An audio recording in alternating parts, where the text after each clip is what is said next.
বিরক্ত হয়ে কান থেকে ফোন সরানোর জন্য উদ্যত হতেই কর্ণকুহরে প্রবেশ করল ভরাট গলার আদেশ করা কণ্ঠস্বর।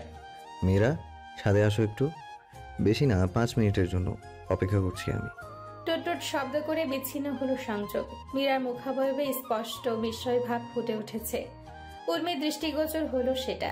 তড়িৎ গতিতে মীরার কাছে এসে জিজ্ঞাসা করলো কি হয়েছে। মীরা চেহারা স্বাভাবিক করে বলল, আমি পারবো না যেতে। কোথায় যাবি? ছাদে। মুচকি মুচকি হেসে আহ্লাদে আটখানা হয়ে উর্মি বলল, রায় ভাই। মীরা কোনো জবাব দিল না। হন হন করে হাঁটা ধরল কিচেনে। বললেই হলো নাকি, কেন যাবে সে? যাবে না। উর্মি ছুটল মীরার পেছন পেছন। কমিয়ে দেওয়া চুলার আঁচটা মিডিয়াম করে দিল মীরা। উর্মি তার কাছে এসে বলল, এখানে এলি যে, যাবি না? না। মীরার স্পষ্ট জবাব। উর্মি বিস্ময় কণ্ঠে বলল, আল্লাহ মিরু, আজ বাদে কাল উনি তোর হাজবেন্ড হবে, আর তুই তার কথা শুনছিস না? যেদিন হবে সেদিন শুনবো। আমি পারবো না যেতে। তুই জানিস লোকটা কেমন অসভ্য। কেমন অসভ্য? কি করেছে? উর্মির কথায় বিস্ময়। মীরা মুখ ফসকে হাতে চুমু দেওয়ার কথা বলতে গিয়েও সামলে নিল। আমতামতা করে বলল, উল্টাপাল্টা কথাতে লজ্জায় ফেলে দেয় আমায়। মীরার এহেন কথাতে উর্মির বিস্ময় ভরা মুখটাতে দুষ্টুমির হাসি ফুটে উঠল। কাঁধ দিয়ে ধাক্কা দিয়ে বলল, ওহো, শুরু হয়েছে তবে। মীরা ভ্রুকুচকে ঠোঁট ফুলিয়ে চোখ রাঙালো। 4টা কাপ নিয়ে যার হালবে সেই মুহূর্তে উর্মি একটা সরিয়ে ফেলল। মীরা তাকাতেই বলল, তুই তো ছাদে যাবি, চা খেলে দেরি হবে। তুই যা, আমি চা নিয়ে যাচ্ছি মামু মামির কাছে। মীরা যাবে না বলে আবারও টেনে নিল কাপ। উর্মি মৃদু স্বরে ধমকে উঠল, বলল, যাবি না কেন? আশ্চর্য, 2 দিন পর যখন বিয়ে হবে তখন লুকাবি কিভাবে? তুই না গেলে রায়ত ভাই যে রকম মানুষ বাসায় চলে আসবে, বুঝিস তখন। মীরা উর্মির কথাতে একটু দমল। হ্যাঁ, ওনার কাজকর্মের কোনো নিশ্চয়তা নেই। হুটহাট কি করে বসে বলা যায় না। যদি বাসায় এসে বলে বসে মীরাকে দরকার, তখন কি করবে সে? লজ্জায় পড়ে যাবে বাবা মায়ের সামনে। ছিছি, এমনটা না হোক। মীরা আরেকটা কাপ সরিয়ে 2টা কাপে চা ঢাললো। মীরার হাতে দিয়ে বলল, আব্বা জানার আম্মাকে দিয়ে আয় দ্রুত। আমার চা শুনে রাখ মেরু, আমি চা খাই। শুধু খাই বললে ভুল হবে, নেশা উঠলে বালতিতে করে খাই। আর তুই কি না আমাকে চা দিচ্ছিস না? ছাদ থেকে এসে খাবি, আয় দ্রুত। আমার সাথে যাবি তুই। উর্মি আশ্চর্য হলো আরেক দফা। কথা বলার জন্য ঠোঁট দুটো ফাঁক করবে তখনই হনহন করে পাশ কেটে চলে গেল। যেতে যেতে বলল, তুই না গেলে আমিও যাবো না, ফাইনাল। গুটি গুটি পায়ে সিঁড়ি বেয়ে ঊর্ধ্ব মুখে এগিয়ে যাচ্ছে মীরা এবং উর্মি। পাশাপাশি হাঁটছে দুজন। চাঁদের কাছাকাছি আসতেই ধীর হলো মীরার হাঁটার গতি। কিছুটা পিছিয়ে গেল উর্মির থেকে। পা ফেলছে কোনো রকমে। অবশ অবশ লাগছে মীরার। উর্মি জোর করে পরিয়ে দেওয়া লাল ওড়নাটা টেনে মুখটা পুরোপুরি ঢেকে নিল। ঢিপ ঢিপ করে কাঁপছে হৃদয়। রাইফের সামনাসামনি হতেই মীরার এখন সংকোচ হয় অনেক। যে লোকটাকে সে জেগে জেগে স্বপ্ন দেখতে বলেছিল, সে সত্যি সত্যি স্বপ্নটাকে বাস্তব করে দিচ্ছে কয়েকদিনের ব্যবধানে। ছাদের এক কোনায় দাঁড়িয়ে গেটের দিকে তাকিয়ে রাইফ। তার গভীর চোখ দুটো প্রিয়সীর অপেক্ষায়। পায়ের আওয়াজ শুনে হেলান দিয়ে দাঁড়িয়ে থাকা রাইফ সোজা হয়ে দাঁড়ালো। হাতে রাখা মুঠো ফোন পকেটে গুজল। ছাদের দরজা দিয়ে উর্মি ঢুকলো প্রথমে। তাকে দেখা মাত্র রাইফের মুখটা ভারাক্রান্ত হলো। আসতে বলল মীরাকে, আর এলোকে? এই মেয়েটাকে এবার সত্যি সত্যি ওর ঘরে আনতে হবে। সময় দিচ্ছে তো, গায়ে লাগছে না ওর। রাগ হলো খানিক, বিরক্ত হলো, সাথে ভ্রুজোড়া কুচকে উর্মির পেছনে তাকাতেই ছালাত করে উঠল বুকের বাপাসটা। ওই তো কাঙ্ক্ষিত নারী। পরনে সাদা সালোয়ার কামিজের সাথে মাথায় লাল ওড়না। কি স্নিগ্ধ সুন্দর লাগছে। ধবধবে সাদা মেঘের মাঝে যেন মীরার লাল ওড়না পেঁচানো আদলটুকু রক্তিম সূর্যের ন্যায় দীপ্তি ছড়াচ্ছে চতুর্দিকে। সাদা পোশাকে পবিত্র লাগছে ভীষণ। লালের মাঝে ফর্সা মুখাবয়বটা ফুটে উঠেছে বেশ। নিচু দৃষ্টিতে এগিয়ে আসা মীরা আকাশি রঙের শার্ট পরিহিত রাইফকে এক পলক দেখেছে। নজর নিম্নে আবদ্ধ করেই উর্মির পাশে গিয়ে দাঁড়ালো। রাইফের সাথে বেশ ব্যবধান নিয়ে দাঁড়িয়েছে সে। হাসি মুখে উর্মির সাথে কুশল বিনিময় করে রাইফের চোখ ঘুরে ফিরে মীরার দিকেই ছুটে যাচ্ছে। মন ভরে দেখার জন্য ছটফট করছে চোখের কালোমণিটা। কিন্তু একটা সূক্ষ্ম বিপত্তি দেখা দিল। মাঝে উর্মি দাঁড়ানোতে ঠিক মতো দেখতেও পাচ্ছে না রাইফ। গুনে গুনে 5 দিন পর দেখা। আর এই মেয়ে কিনা এমন জায়গায় দাঁড়িয়েছে, রাইফের উকি মেরে দেখা লাগছে। হাসি হাসি মুখটা চুপসে গেল তার। রাগ হলো, সাথে বিরক্ত। জোরপূর্বক মুখে বোকাশোকা একটা হাসি ঝুলিয়ে ভনিতা না করে সরাসরি রাইফ উর্মিকে বলে উঠল, এখানে কেন এসেছো উর্মি? কাবাব নিয়ে হাড্ডি হতে? আমি হাড্ডি চাইনি রায়েব ভাই, আমাকে জোর করে বানানো হয়েছে। মীরা মাথা নিচু করেই গাল ফোলালো, কিন্তু কিছুই বলল না। রাইফ পুনরায় উর্মিকে বলল, তাহলে তোমার ইচ্ছে নেই কাবাবে হাড্ডি হওয়ার? কণ্ঠে জোর দিয়ে জবাব দিল উর্মি। মোটেও না, আমি অতটা মির্জাফর না যে আপনাদের মাঝে এসে দাঁড়াবো। তাৎক্ষণিক বাঘ্রটা উঁচু করে রাইফের সরল সরল জবাব। দাঁড়িয়েই তো আছো। উর্মি দ্রুত দুজনের মাঝ হতে সরে আসলো। সত্যি সত্যি সে যে বেখেয়ালিতে দাঁড়িয়ে আছে দুজনের মাঝে বুঝতেই পারেনি। লজ্জা পেল, কিন্তু প্রকাশ করলো না। মীরার ঘাড়ে দোষ চাপিয়ে বলল, মীরা পেছনে আসছে জন্যই পেছনে পড়ছে, দোষ ওর। মীরা চোখ বড় সড় করে উর্মির দিকে তাকালো। রাইট কথা বাড়ালো না, সময় নষ্ট হচ্ছে। এখন কথার প্রেক্ষিতে কথা বাড়ালে ওর নিজেরই লস। তাই সূক্ষ্ম কৌশলের সহিত বলল, দোষ আমারই উচিত ছিল ওপাশে গিয়ে দাঁড়ানো। এবার তাহলে কি করা উচিত তোমার বলো তো? উর্মি রাইফের কথার ধরনে হেসে দিল। মীরা বারংবার উর্মিকে মাথা নেড়ে না করছে, অনুরোধের সুরে বলল, উর্মি, এটা করিস না, যাবি না প্লিজ, যাস না। উর্মি কপালে বিরক্তির ভাঁজ ফেলে বলল, পেয়েছিস কি দুজন? একজন নিচে ঠেলে তো আরেকজন উপরে। এ ভাই, তোরা নিচে যা, আমি এখানে থাকি। মীরা এগিয়ে গেল উর্মির দিকে। আবারও অনুরোধ করছে যেন চলে না যায়, কিন্তু উর্মির চেহারা বলছে সে মীরার মতামতকে গ্রাহ্য করছে না একটুও। রাইফ সূক্ষ্ম ইশারা দিল উর্মিকে, যার অর্থ ভালো মেয়ের মতো এবার ফটাফট একটা দৌড় দাও তো বাসার দিকে। বুদ্ধিদীপ্ত উর্মি ইশারার মানে ধরে ফেলল সহজেই। মুহূর্তেই দ্রুত পায়ে মীরাকে পাশ কেটে চলে গেল। মীরা বাধা দেওয়ার সময়টুকু পর্যন্ত পেল না। তাজ্জব বনে গেল উর্মির কাণ্ড কারখানা দেখে। ভয় মিশ্রিত চেহারা নিয়ে তাকিয়ে থাকলো সিঁড়ির দরজার দিকে। কি হবে এখন? উর্মি বাসায় গেলে আব্বাজান যদি জিজ্ঞাসা করে মীরার কথা, তখন কি ও বলে দিবে রাইফের সাথে ছাদে থাকার কথা? ছি, এই কেমন পরিস্থিতিতে পড়লো। চোখ নামিয়ে নিতেই হুট করে উর্মি আবারও দৌড়ে প্রবেশ করলো ধপধপ শব্দ করে। মীরার সম্মুখে এসে বলল, টেনশন করিস না, আমি সিঁড়িতেই বসে আছি তোর জন্য। কথাটুকু বলে উর্মি যেভাবে তড়িৎ গতিতে এসেছিল সেভাবেই প্রস্থান করলো সেখান থেকে।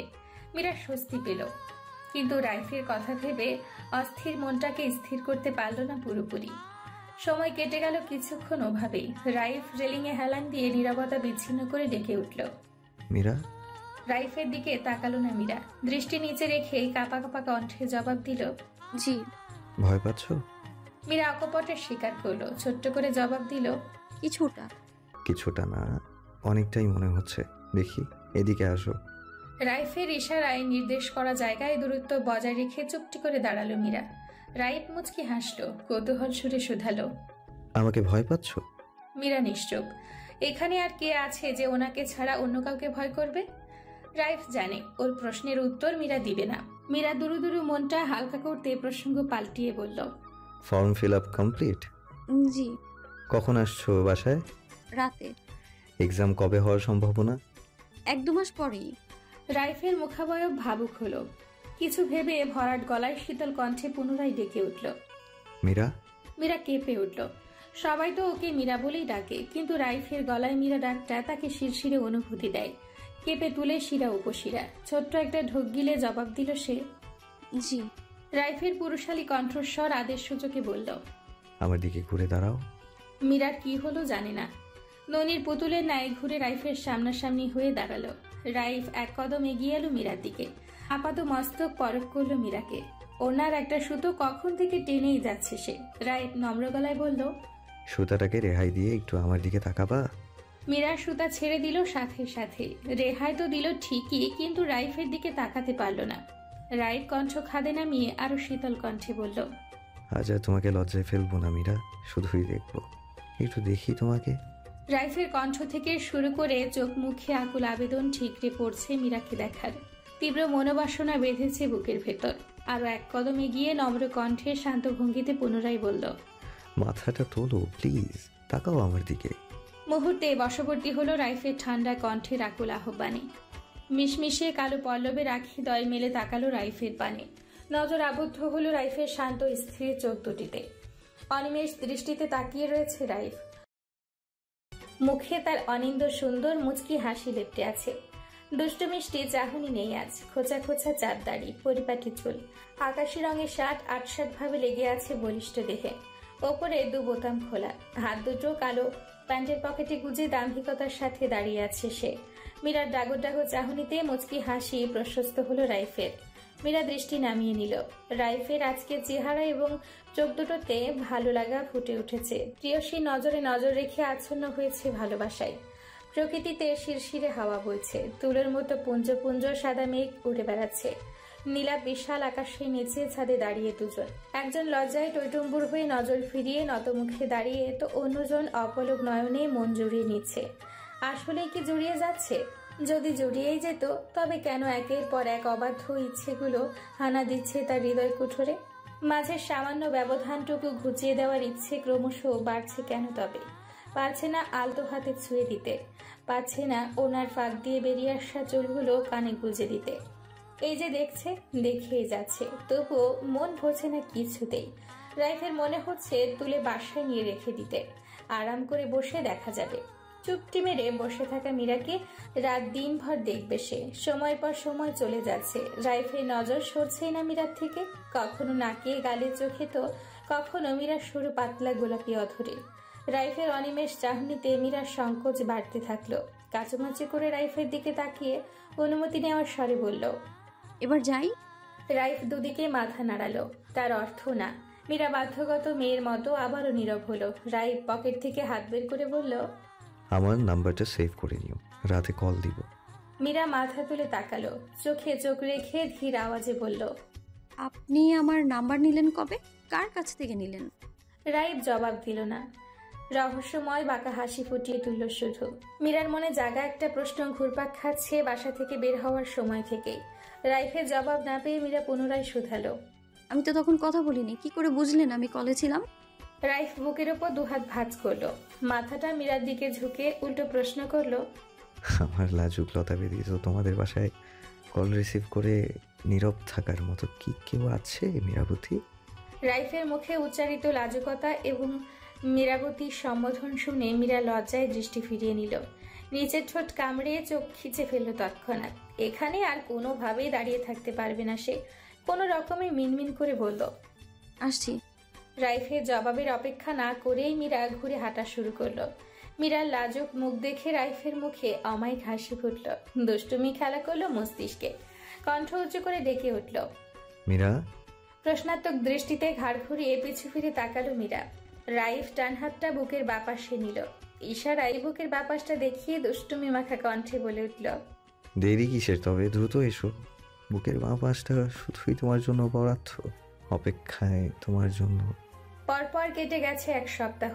রাইফ এই কদিন মীরার সাথে ফোনে যোগাযোগ করেছে, কিন্তু কাজের কাজ কিছুই হয়নি। মীরার মুখ থেকে হ্যাঁ ব্যতীত কিছুই বের করতে পারেনি সে। দেখা করতে চাইলেও মীরা নাকচ করেছে ইনিয়ে বিনিয়ে। অবশেষে ধৈর্যহারা হলো রাইফ। এভাবে মীরাকে না দেখে থাকতে পারছে না মোটেও। মেয়েটা যে কেন বোঝে না ওর অবস্থাটা, একটু দেখতেই তো চাই শুধু, কাছে তো এক্ষুনি টেনে নিচ্ছে না। এত সংকোচের কি আছে? আজও রাইফ সকাল সকাল ঘুম থেকে উঠেই রাজিয়া বেগমকে জানিয়েছে আজ অফিসে যাবে না, মীরাদের বাসায় যাবে বিয়ের ডেট ফিক্স করতে। কালকের মাঝেই মীরাকে তাদের বাসায় চায় তার। রাজিয়া বেগম রাইফের কথাতে মুখের উপর কাট কাট ভাবে অসম্মতি জানালেন। সামনে মীরার ফাইনাল পরীক্ষা, বিয়েটা তিনি পরীক্ষার পরই করতে বললেন। কিন্তু কে শোনে কার কথা? রাইফের এক কথা, এক্ষুনি বিয়ে করবে সে। পরীক্ষা তো আর আটকে রাখছে না সে, পরীক্ষার সময় পরীক্ষা দিবে। না করেছে কে?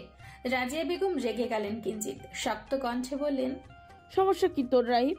এক্ষুনি বিয়ে করতে হবে কেন? মেয়েটার সামনে পরীক্ষা, এখন বিয়েটা হলে ওর পরীক্ষা খারাপ হতে পারে। আর একটা প্রস্তুতি আছে না, হুট করে বিয়ে করানো যায়? মীরাকে রাজরানী করে ঘরে তুলবো আমি। রাইফ ছটফট করে পায়চারি করছে, একবার বসছে তো একবার হাঁটছে। অস্থিরতা স্পষ্ট ফুটে উঠেছে তার ভাবভঙ্গিমায়। কি করে বলবে তার সমস্যা কি? মাকে কি এখন বলা যায় যে মীরাকে না দেখলে তার ভালো লাগে না, ঘুম হয় না রাতে, অফিস করেও শান্তি পায় না? এসব মুখ ফুটেই বলতে হবে কেন? বুঝে নিতে কি অসুবিধে? ছোট্ট শ্বাস ফেলে রাজিয়া বেগমের কাছে এসে বসলো রাইফ। মায়ের দিকে তাকিয়ে বলল, যে আগে থেকেই রানী, সে সাজলেও রানী, না সাজলেও রানী। নতুন বানাতে হবে না আম্মা। রাজিয়া বেগম দমলেন না, মেজাজ খারাপ হচ্ছে তার। সে না হয় কোনো রকমে আনলো, কিন্তু মীরাদের পরিবারের কথাও তো ভাবতে হবে। নিজেকে শান্ত করে রাইফকে মানাতে কোমল স্বরে বলল, ওনারা কি ভাববে আব্বা? ওনাদের তো একটা প্রিপারেশন আছে, তাই না? মায়ের কথা রাইফের মনোপুত হলো না। এটা কোনো কারণ হলো? অদ্ভুত কারণ দিয়ে যাচ্ছে কখন থেকে। ভ্রু কুঞ্চন করে অশান্ত ভঙ্গিতে বলল রাইফ, কিসের প্রিপারেশন আম্মা? 3 তলায় থেকে 5 তলায় মেয়েকে পাঠাতে কিসের প্রিপারেশন? আনতে ঘোড়াও লাগবে না, হাতিও লাগবে না, কোলে করেই আনতে পারবো। মুখে লাগাম দে বেয়াদব কোথাকার। রাইফ মায়ের ধমকে হাসি দিল। দুহাতে জাপটে ধরে আবদারের স্বরে বলল, আম্মা তুমি যাও প্লিজ, কথা তো বলে দেখো। বুঝিস না কেন? কি বুঝবো আম্মা? তোমার কি একটু মায়া দেওয়া হয় না? উপযুক্ত ছেলেটা মুখ ফুটে বিয়ের কথা বলছে। বাবা থাকলে এরকম কখনো হতো না, আমি বলার আগেই ব্যবস্থা করে দিত। জায়গা মতো কোপ দিয়ে রাইফ মন খারাপের ভাত ধরে চুপ করে রইল। রাজিয়া বেগম স্বামীর কথা মনে হতে আবেগ আপ্লুত হলেন, স্মৃতিচারণে ব্যস্ত হলেন। ছেলের বিয়ে নিয়ে কতই না শখ ছিল ওনার। মন গল রাজিয়া বেগমের। রাইফ আর চোখে একবার দেখল মাকে। চেহারা পাল্টে গেছে, ইতিবাচক সিদ্ধান্ত মনে করে বিস্তর হাসি ফুটল তার মুখে। ড্রয়িং রুমে রাজিয়া বেগমের সাথে খাদিজা বেগম খোশ মেজাজে গল্প করছেন। শওকত রহমানও ছিলেন এই আড্ডায়। আসরের সালাত আদায় করতে মসজিদের উদ্দেশ্যে বেরিয়ে গিয়েছেন কিছুক্ষণ আগে। মীরার পরিবার রাজিয়া বেগমের আকস্মিক আগমনকে স্বাভাবিকভাবেই নিয়েছিলেন। একটা সম্পর্কে আবদ্ধ হয়েছে তারা, আসবেন তো অবশ্যই। কিন্তু রাজিয়া বেগম ভনিতা ছাড়াই শওকত রহমান এবং খাদিজা বেগমকে জানিয়েছেন কালকের মাঝেই মীরাকে তার পুত্রবধূ করতে ইচ্ছুক। রাইফের কথা চিন্তা করে শওকত রহমানকে মিনতিও করেছেন রাজি হওয়ার জন্য। শওকত রহমান দুজনায় ভুগছিলেন অনেকক্ষণ। একটা মাত্র মেয়ে তার, বিয়েটা তিনি ধুমধাম করেই দিতে চান, কিন্তু এত দ্রুত কিভাবে সবকিছুর আয়োজন করবেন তিনি? রাজিয়া বেগমও ছাড়ছেন না কিছুতেই। কিছু বুঝে উঠতে না পেরে ফোন করলেন বোন সানজিদা বেগম এবং মীরার বড় মামাকে। সলা পরামর্শ করে শওকত রহমান একদিনের সময় চেয়ে নিলেন রাজিয়া বেগমের থেকে। বিবাহের দিন ধার্য করলেন একদিন পর। রাজিয়া বেগমও খুশি হলেন, ওনারও তো সময় দরকার প্রস্তুতি নেওয়ার জন্য। সম্মতি জানালেন শওকত রহমানকে। বিয়ের তারিখ ধার্য হলো অবশেষে। শওকত রহমান মসজিদ থেকে ফেরার সময় রাইফের সাথে দেখা হলো রাস্তার মোড়ে। কুশলাদি বিনিময় করে তিনি জোর করে বাসায় এনেছেন হবু জামাতাকে। রাইফের অবশ্য ইচ্ছে ছিল, অনেকদিন হলো মীরাকে দেখে না, এই সুযোগ। এক নজর দেখা হলে মন্দ হয় না। দুপুরের খাওয়া শেষে সে যে ঘুম দিয়েছিল মীরা, একেবারে বিকেল 5টায় সজাগ পেয়েছে। হাই তুলে চোখ মুখ ডলে উঠে বসলো। বেড সাইডে সুইচ টিপে অন্ধকার রুমটা কৃত্রিম আলোয় আলোকিত করলো। বালিশের পাশে রাখা সুতি ওড়নাটা গায়ে জড়িয়ে উঠে দাঁড়ালো। আসরের সালাত আদায় করবে ভেবে অজু করতে যেতে চেয়েও ওদিকে আর পা বাড়ালো না মীরা। অনেকক্ষণ ঘুমানোর ফলে মাথাটা ভার ভার হয়েছে, ঘুম ঘুম ভাব কাটানো দরকার। কড়া লিকারের 1 কাপ চাই পারে মাথাটা সতেজ করে তুলতে। সিদ্ধান্ত নিল চা বানানোর জন্য চুলায় পানি দিয়েই বরং সে নামাজ পড়বে। নামাজও হলো, চাও হলো, সময়টাও বেঁচে গেল। রুমের দরজা খুলে লম্বা একটা হাই তুলল মীরা। কোমর ছাপানো খোলা চুলগুলো দুহাতের সহিত খোপা বাঁধতে বাঁধতে আনমনে হাঁটা ধরল কিচেনে। দুহাতের কারসাজিতে চুলগুলো পেঁচিয়ে গুজে দিলেই খোপা বাঁধা শেষ হবে। এমন মুহূর্তে হাত আটকে গেল। ছোট্ট ছোট্ট পায়ের কদম থেমে গেল সোফায় বসে থাকা রাইফকে দেখে। মীরা আতঙ্কিত হলো, বিস্ময় ভরা চেহারায় তাকিয়ে রইল। অসম্ভব, উনি এখানে কেন থাকবেন? দেখার ভুল ভেবে বিরক্তিতে অন্যদিকে তাকাতেই গলা খাকারের শব্দ শুনে চমকে উঠল, কেঁপে উঠল জোরে সোরে। হাতে ধরে রাখা খোপার বাঁধন আলগা হলো কয়েক হাত দূরত্বে দাঁড়িয়ে থাকা রাইফকে দেখে। ধীরে ধীরে কোমর ছাপানো দ্বিগল কালো চুলগুলো জায়গা করে নিল পুরো পিঠ সমেত। দুগালের পাশ দিয়েও জায়গা করে নিল ঘাড় সমান ছোট চুলগুলো। সেই সুপরিচিত ঘ্রাণ পাচ্ছে মীরা। তড়িৎ গতিতে মস্তিষ্ক জানান দিল এটা তার দেখার ভুল নয়, এটা সত্যি। হুলস্থুল করে ওড়না টেনে মাথায় জড়ালো। রাইফ তাকিয়েই আছে এক দৃষ্টিতে। মীরার কাঁধ বেয়ে কোমর ছুঁয়ে যাওয়া চুল দেখে বিমোহিত হয়েছে সে। মীরার এমন রূপ যে তার অজানা। এই ঘুমকাতুরে ফোলা ফোলা স্নিগ্ধ মুখটাও তার অদেখা। মীরা খুব করে চেষ্টা করছে কিছু বলতে, কিন্তু রাইফের হঠাৎ সাক্ষাতে সবকিছুই গুলিয়ে যাচ্ছে। রাইফি প্রথম কথা বলল। ওড়না ভেদ করে কোমরের দিকে বেরিয়ে আসা চুলগুলো আরেকবার দেখে মীরা নজরে নজর আবদ্ধ হলো। গম্ভীর গলায় নিবিড় কণ্ঠে বলল, তোমার এই মোহনীয় রূপটা আমার ভেতরটায় কাল বৈশাখী ঝড় তুলছে মীরা। বিশ্বাস করো, অবাধ্য ইচ্ছেগুলো হামলে পড়ছে। গগন বিদারী চিৎকার করে বলছে চুলগুলো ছুঁইয়ে দিতে। ফোলা ফোলা চোখ দুটোয় ওষ্ঠ ছোঁয়ার প্রচন্ড লোভ হচ্ছে আজ। রাইফের চাপার স্বরে বলা কথাগুলো মীরার হৃদয় নাড়িয়ে দিল। ভয়ে আড়ষ্ট হলো। লোকটা কি বলছে এসব? ভয় ভয় চেহারা লুকিয়ে চেহারায় অস্বাভাবিকতা ফুটিয়ে মাথা নাড়ল, যার অর্থ এমন কাজ করবে না, ভুলেও না। রাইফ জলজলে হাসি দিল মীরার এমন চেহারায়। দীর্ঘ দেখি পুরুষটা কিঞ্চিত ঝুঁকল মীরার দিকে, চাপা স্বরে ফিসফিসিয়ে বলল, আর 2 দিন রেডি থাকো মীরা, আমি ছাড়বো না তোমাকে, সত্যিই ছাড়বো না। বাসা ভর্তি মেহমান গিজগিজ করছে, হই হুল্লোড়ে মেতে উঠেছে সবাই। খুশি ঝিলিক চোখে মুখে উপচে পড়ছে বরপক্ষ এবং কনে পক্ষের সকলের মুখেই। কেউ খুশ গল্পে মেতে উঠেছে, তো কেউ কেউ ব্যস্ত তার নিজ কর্মে। কোলাহলপূর্ণ পরিবেশে নিজের রুমে খুবই সাধারণভাবে বধূ সেজে বসে আছে মীরা। লাল রঙের জমিনের ওপর সোনালী রঙের কারুকার্য করা বেনারসিটা মীরার অঙ্গ জুড়ে জড়িয়ে আছে, অপরূপ সৌন্দর্য ফুটিয়ে তুলেছে। চোখ ধাঁধানো মন মাতানো রূপ ঠিকরে পড়ছে মাথায় দেওয়া ছোট্ট ঘোমটার মাঝে ফর্সা আদলটুকুতে। টানা টানা চোখ দুটোই হালকা করে দেওয়া কাজল লেপটে আছে। গোলাপি সরু অথরে হালকা কৃত্রিম গোলাপি আভা লাগিয়ে মীরার সৌন্দর্য আরো দ্বিগুণ করে তুলেছে। টকটকে লাল মেহেদি দেওয়া হাতটা কোলের ওপর রেখে কষলে যাচ্ছে অনেকক্ষণ। সকাল থেকে কয়েক চোট কান্না করে লাল করে ফেলেছে দু চোখ। ফোলা ফোলা চোখ দুটোই কাজল দেওয়াতে মীরার চেহারায় অন্যরকম মায়া সৃষ্টি হয়েছে আজ। উর্মি আজ ভীষণ খুশি। সুন্দর একটা ড্রেস পরে মীরার আশেপাশেই ঘুরপাক খাচ্ছে। রাজিয়া বেগম মীরার এমন রূপ দেখে অনেকক্ষণ ধ্যান মেরে তাকিয়েছিলেন। ছেলে যে তার এমনি এমনি পাগল হয়নি, আজ খুব করে টের পাচ্ছেন। মেয়েটা গুণেও যেমন গুণবতী, রূপেও তেমন রূপবতী। কোনো অংশেই যেন কমতি নেই মীরার মাঝে। শওকত রহমান গলা খাকারি দিয়ে প্রবেশ করলেন মীরার রুমে। বিয়ে পড়ানোর আগে তিনি একান্ত সময় কাটাতে চান মীরার সাথে। প্রাণের আম্মাজানকে কাছে টেনে শেষ মুহূর্তে আরেকটু আপন করে নিতে চান তিনি। মীরা বাদে রুমের সবাই চলে গেল বাহিরে।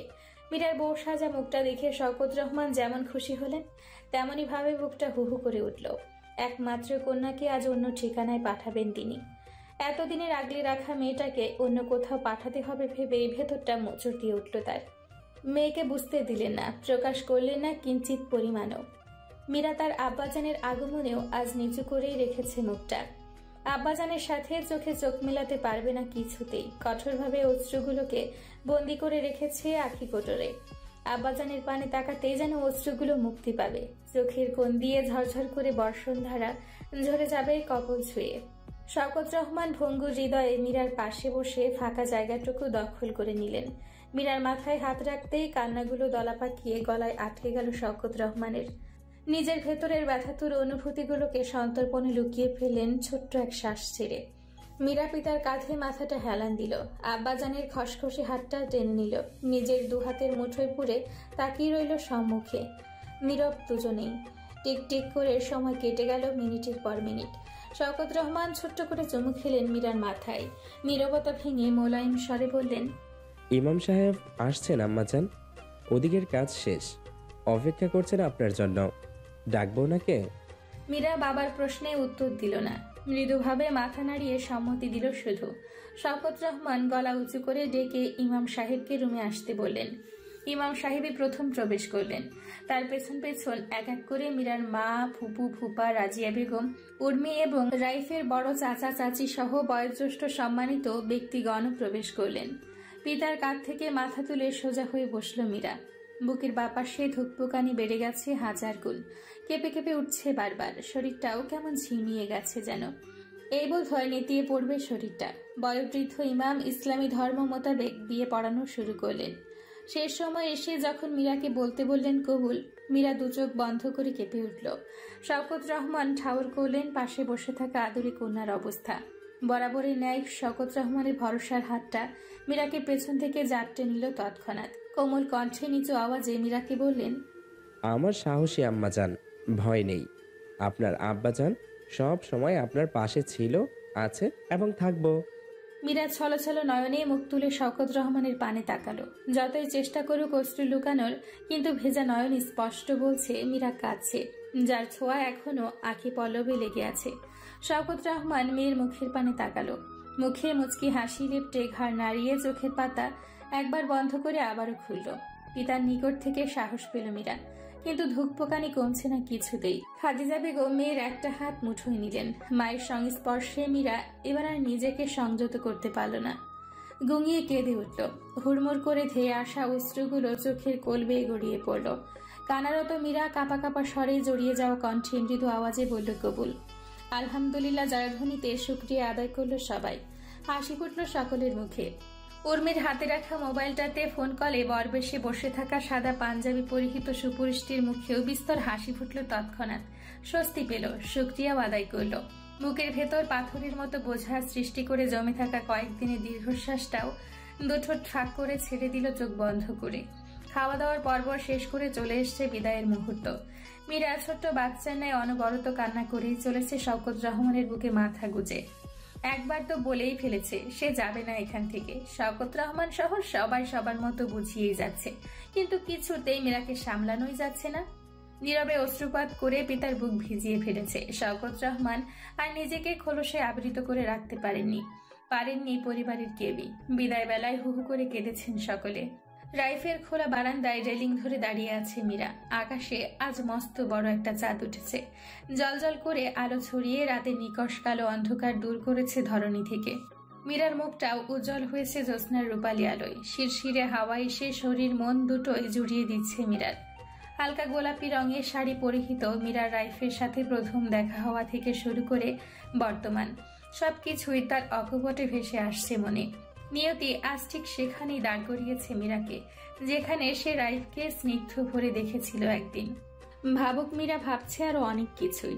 এই তো ঘণ্টাখানেক আগেই যখন মীরা বধূ বেশে সিঁড়ি দিয়ে পাশাপাশি হেঁটে উপরে উঠছিল রাজিয়া বেগমের সাথে, হুট করে রাইফ এসে মীরার বাম দিকটা দখল করেছিল সন্তর্পণে।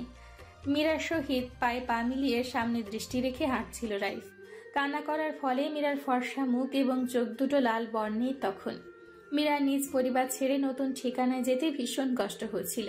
নরম হৃদয়টা ছেদন হচ্ছিল মারাত্মকভাবে। অসাড় হয়ে আসা টালমাটাল পা দুটো যখন কোনো রকমে এগিয়ে যাচ্ছিল, তখনই রাইফের আগমন আরো বেশি ধড়াক করে তুলছিল মীরার কোমল হৃদয়। রক্তিম হয়ে আসা চোখ দুটি তুলে আর দৃষ্টিতে একটু রাইফকে দেখে আবারও সামনে দৃষ্টি দিয়েছিল সে। রাইফ দাম্ভিকতার সহিত হেঁটে যাচ্ছে পাশে, কোনো হেলদোল নেই তার। ধ্যান জ্ঞান পুরোটাই সামনের দিকে। খুব একটা মাথা ঘামায়নি মীরা। স্বাভাবিকভাবে ছোট ছোট পা ফেলে চুপটি করে হেঁটে যাওয়া মীরা আচানক তার কনিষ্ঠ আঙ্গুলে কারো স্পর্শ পেয়ে চমকে উঠেছিল। পাশে ফিরে তাকাতে রাইফের তীক্ষ্ণ নজর ভ্রু উঁচিয়ে সামনে তাকাতে হুকুম করেছিল সাথে সাথেই। মীরা শুষ্ক অধরে দাঁত কামড়ে মাথাটা নুয়ে নিয়েছিল তক্ষুনি। প্রচণ্ডভাবে কাঁপছিল মীরার হাত। টালমাটাল পা দুটো থেমে যাবে যে কোনো সময়। রাইফ বুঝেছিল মীরার কাঁপুনি। রাইফ তার খসখসে কনিষ্ঠ আঙ্গুল দিয়ে আঁকড়ে ধরা মীরার কোমল কনিষ্ঠ আঙ্গুলটা ছেড়ে দিয়েছিল তক্ষুনি। মীরা হাঁপ ছেড়ে বাঁচল এবার। চোখ বন্ধ করে স্বস্তির শ্বাস ফেলবে তখনই মীরার কোমল হাতটা শক্তপোক্ত হাতে বন্দী হয়েছিল। মীরার ছোট ছোট আঙ্গুলে রাইফ আঙ্গুল গুজে দিয়েছিল মুহূর্তেই। মীরার বন্ধ আঁখি দুটি আরো খিচে কুচকে গিয়েছিল ভেতরের দিকে। পা দুটো থেমে গিয়েছিল সাথে সাথেই। মীরার এমন অবস্থা দেখে রাইফের বৃদ্ধাঙ্গুল মীরার হাতের উল্টো পাশে এদিক ওদিক বুলিয়ে দিচ্ছিল। সহজ করে তুলতে চেষ্টা করছিল সে। মীরার নরম হাতের শক্ত একটা চাপ প্রয়োগ করেছিল মীরার থমকে যাওয়া পা দুটোকে আবারও সচল করার উদ্দেশ্যে। মৃদুমন্দ বাতাসে সামনে ছোট চুলগুলো মীরার মুখের এদিক ওদিক খেলা করছে। গোলাকৃতির চাঁদের দিকে তাকিয়ে গভীর ভাবনায় আচ্ছন্ন হওয়া মীরা কপালের কাছে কারো স্পর্শ পেয়ে শিউরে উঠল। তড়িৎ গতিতে পাশে তাকাতেই রাইফকে দেখে বুকে জমা রুদ্ধশ্বাস ছেড়ে দিল। মীরার উড়ন্ত খোলা চুলগুলো কানের পিঠে গুজে দিল রাইফ। শ্যামবর্ণের মুখটা মীরার কানের কাছে এনে ঠোঁটের কোণে অমায়িক হাসি ফুটিয়ে ভরাট গলায় বলল, জানো মীরা, তুমি আমাকে ওই চাঁদের আলোর মতোই আলোকিত করেছ। আমি আজ পূর্ণ মীরা। আবার লাজুক লতাকে পেয়ে আমি আজ সম্পূর্ণ। নিশুতি রাত, শান্ত শীতল পৃথিবী, হই হুল্লোড় নেই কোথাও। হঠাৎ দুই একটা গাড়ির হর্ন বাজছে, আবার কখনো বা শোনা যাচ্ছে ডানা ঝাপটে উড়ে যাওয়া পাখির কিচিরমিচির ডাক। পাঁচতলায় অবস্থিত এক বদ্ধ রুমে নিকষ কালো আধারে দুটো চোখ তাকিয়ে আছে সম্মুখে। বিশাল আকাশে জলজল করে জ্বলতে থাকা থালার মতো মস্ত বড় চাঁদের কিঞ্চিত আলো খোলা জানালা ভেদ করে পর্দার ফাঁক ফোকর দিয়ে ঢুকে মীরার কপাল থেকে থুতনিতে তির্যকভাবে লেপ্টে আছে। সদ্য নববধূ তার গালের নিচে মেহেদি রাঙা হাত রেখে বিভোর নিদ্রায় আচ্ছন্ন। মাথায় পেঁচানো শাড়ির আঁচলটা সরে গিয়ে বালিশের উপর পড়ে আছে। খোপা করে রাখা চুল বাঁধন ছেড়ে চোখ স্পর্শ করে গালের উপর লেপ্টে আছে। মাথার ওপর ভন ভন করে চলা ফ্যানের বাতাসে মৃদু উঠছে সেগুলো।